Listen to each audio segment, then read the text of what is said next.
मेरी चर्च में अगर आप शिकंजे से फ्री हुए हैं तो शिकंजा दिखाते, व्हील चेयर नहीं। ये नहीं आपको बेल्ट लगी है और आपको व्हील चेयर पे बिठा के उठा के बोलो जी व्हील चेयर पे उठ गया। ये ड्रामास खामरा चर्च में नहीं होते। आपने देखा होगा मेरी वाइफ की वीडियो को लोगों ने वायरल किया, ओ थप्पड़ मारा। वो क्या था कि एक व्यक्ति व्हील चेयर से उठा था और टीम ने व्हील चेयर नहीं दिखाई, और मेरी वाइफ ने कान खींचा कि क्यों नहीं दिखाई, ये जेन्युइन चर्च है, फेक चर्च नहीं है। अगर व्हील चेयर है, बाद में तुम गवाही देने आओगे कि ये तो व्हील चेयर से उठा था और कैमरे पे व्हील चेयर नहीं, लोग बोलेंगे नहीं ये फेक है। व्हील चेयर कहां है? आओ मम्मा, I am giving, okay now is fine. हम परमेश्वर के लिए फाइट कर रहे हैं, अपने लिए नहीं, और हमें कोई रिग्रेट नहीं है। हालेलुया। और किसी के भय से हमारा एक इंच भी कांपता नहीं है। आगे सुनिए, प्राचीन युग के संसार को भी वर्ण भक्तिहीन संसार पर महाजल प्रलय भेजकर परमेश्वर ने धर्म के प्रचारक नूह समेत 8 व्यक्तियों को बचा लिया। 8 व्यक्ति थे धर्म के प्रचारक, और परमेश्वर ने कहा सदोम और अमोरा के नगरों को विनाश का ऐसा दंड दिया, उन्हें भस्म करके राख में मिला दिया, ताकि वो आने वाले भक्तिहीन लोगों की शिक्षा के लिए एक दृष्टांत बने। परमेश्वर ने कहा उन लोगों को मैंने नाश कर दिया और 8 को बचा लिया। क्यों बचा लिया?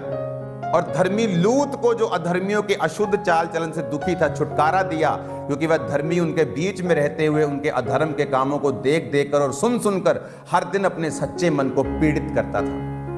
एक झूठा प्रॉफिट था साउथ अफ्रीका में। मैं और मेरी वाइफ रोज अपने आप को पीड़ा देते थे। हम प्रभु से बोलते, प्रभु कब तू इनका न्याय करेगा? ये झूठे हैं। खुद देखा है हमारे लोगों ने, हमने खुद देखा है लड़कियों को चुप कराने के लिए 10-10, 20-20 हजार US डॉलर्स देते हुए उनको ऐसा सेक्स करके उनको चुप कराते हुए हमने खुद देखा है। और हम प्रभु से कहते थे, प्रभु कब तू न्याय करेगा? और एक दिन आया जब परमेश्वर ने न्याय किया। सब कुछ तबाह हो गया उनकी लाइफ का। जहां से 10 साल पहले थे वहीं निकल गए, फिर से वहीं पहुंच गए। परमेश्वर ने कहा, वो अपने मन को पीड़ित करता था कि परमेश्वर ये लोग, क्योंकि जब बातें सुनने को मिलती हैं, एक कोई भी धर्मी गलती कर सकता है, वो एक अलग चीज है। मैं कर सकता हूं, आप कर सकते हैं, दैट्स अ डिफरेंट इशू। लेकिन जानबूझ के अपने लोभ का बहाना बनाकर परमेश्वर के वचनों को तोड़ मरोड़ के पेश करके अपने एक व्यक्ति, ये ईंट जिसने बनाई, ये दीवार जिसने बनाई, 500 रुपया दिहाड़ी लेता। वो कितने दिन काम करता होगा महीने में? 25 दिन, 26 दिन, वो भी इंसान है। 28 दिन कर लेता होगा। महीने में 2 छुट्टी लगा लो, 3 छुट्टी लगा लो, कितना पैसा हो गया? 28 × 500 14,000। महीने का 14,000 कमाकर वो चर्च में 1400 रुपए टाइथ लेके आता है। और ये पाखंडी लोग उस 1400 रुपए के पता नहीं कितने गुना करके लोगों में, उन लोगों में जो शराब पीने वाले लोग हैं, जो भौंकने वाले लोग हैं, बाइबल कहती है काट कूट कुत्तों से सावधान रहो, काट कूट करने वालों से सावधान। कौन, किसको बोला परमेश्वर ने? मैं बताता हूं किसको बोला।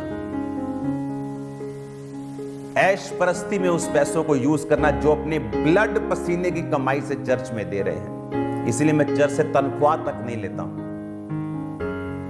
ऑनर करता हूं मैं लोगों की ऑफरिंग का, उन्हें ऐश में नहीं उड़ाता हूं।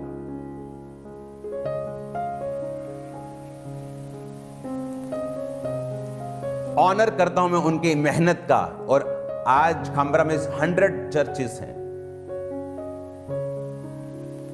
अगर आप जाएंगे चर्च की किसी भी जगह के ऊपर जहां चर्च बन रही है, प्रेयर माउंटेन बन रहा है, आपकी आंखें खुल जाएंगी।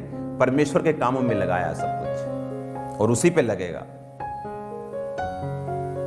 यहां आधा आधा नहीं होता, कच्चा पापा के घर भेज दो, आधा चर्च में भेज दो, यहां नहीं होता। Hallelujah.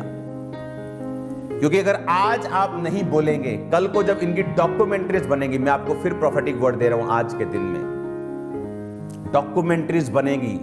India top channels documentaries बनाएंगे। लड़कियां, लेडीज, लोग जो इनके शिकार हुए हैं वो सामने आएंगे। तब लोग जान जाएंगे कि नहीं, कोई थे जन, कोई पवित्र जन थे जो इनके खिलाफ बोलते थे, जिन्होंने परवाह नहीं की। तो मुझे टारगेट करके इस लड़ाई को डाइवर्ट नहीं कर सकते। आई एम नॉट ए फूल। मुझे मालूम है। पवित्र आत्मा जो तुम अपने कमरों में सोचते हो मुझे यहां बताता है। ये लोग क्यों फाइट कर रहे हैं आपको मालूम? इसलिए कि ताकि कोई जिनके साथ गलत हुआ है उसको हियाव ना हो उनके खिलाफ खड़ा होने का।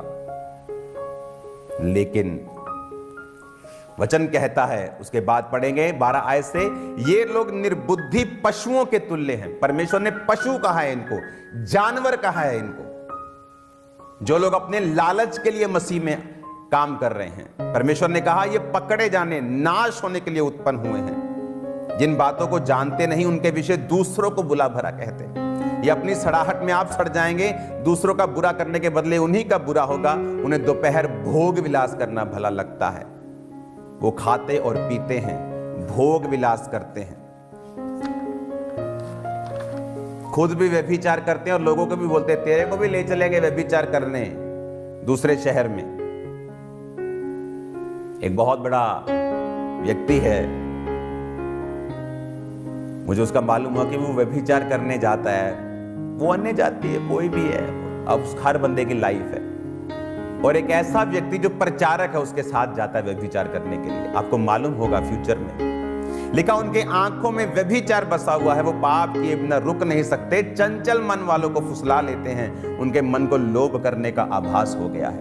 वो संताप की संतान है, सीधे मार्ग को छोड़कर भटक गए हैं। बओर के पुत्र बिलाम के मार्ग को हो गए हैं, जिसने अधर्म की मजदूरी को प्रिय जाना। कौन था बिलाम? एक प्रॉफिट था। उसने कहा पर उसके अपराध के विषय में उलाहना दिया गया। यहां तक कि अबोल गधी ने मनुष्य की बोली से उस भविष्यवक्ता को उसके बावलेपन से रोका। बाइबल कहती गधा बोल पड़ा, गधी बोल पड़ी भविष्यवक्ता को कि तू गलत कर रहा है। ऐसे लोगों को तो गधा भी नहीं कहना चाहिए। गधा बोलना भी इंसल्ट है गधे की, क्योंकि गधे भी परमेश्वर के लिए बोल पड़ते हैं।